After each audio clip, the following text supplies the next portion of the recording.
Assalamualaikum adik-adik, gimana kabarnya hari ini? Semoga kalian tetap sehat selalu ya. Sebelum kita belajar, mari kita berdoa. Bismillahirrahmanirrahim. Hari ini kita akan belajar jenis usaha ekonomi yang dikelola sendiri ataupun kelompok. Disimak ya.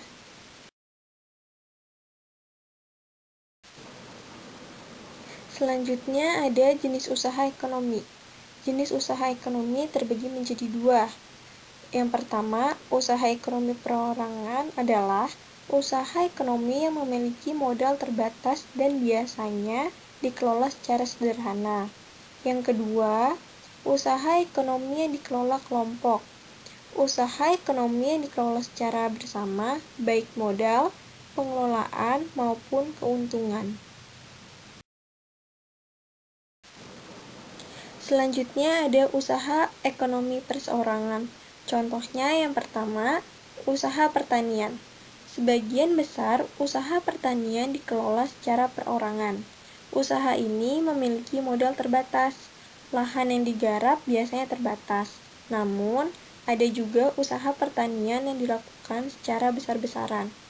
Yang kedua, usaha perdagangan. Usaha perdagangan secara perorangan biasanya berskala kecil dan sedang. Contohnya, pedagang asongan, pedagang kaki lima, pedagang di pasar, dan toko kelontong. Yang ketiga ada usaha jasa. Secara umum, banyak jasa yang dikelola secara perorangan. Contohnya, usaha fotokopi, bengkel, potong rambut, dan penjual pulsa. Yang keempat, industri kecil. Yang dikelola perorangan merupakan industri rumahan. Contohnya, usaha kerajinan tangan berupa pembuatan keramik, anyaman, dan mebel. Selanjutnya, usaha ekonomi yang dikelola kelompok. Contohnya seperti yang pertama, firma. Perusahaan yang didirikan paling sedikit 2 orang, setiap anggota firma memiliki hak untuk bertindak. Usaha berbentuk firma biasanya bergerak di bidang layanan konsultan hukum dan keuangan. Yang kedua, persekutuan komanditer. Usaha yang memiliki 2 macam anggota, yaitu anggota pasif dan aktif.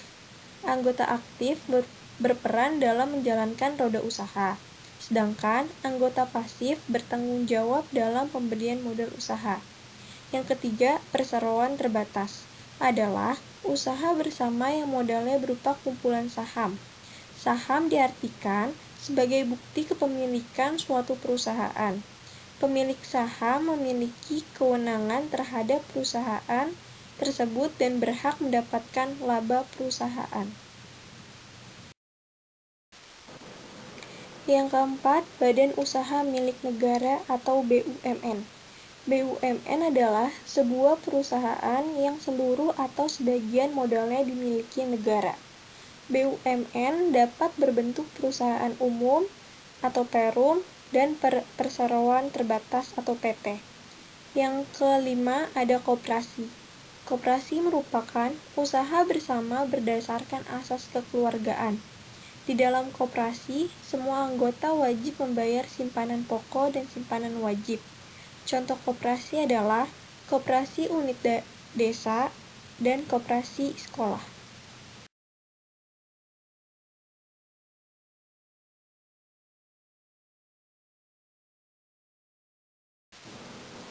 Yang terakhir ada bentuk-bentuk koperasi.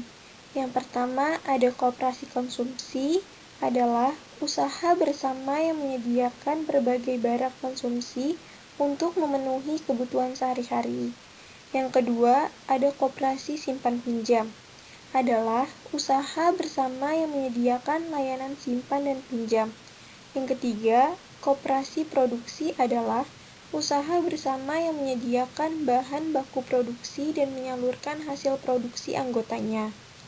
Yang keempat, koperasi jasa adalah usaha bersama yang menyediakan layanan atau jasa tertentu bagi anggotanya.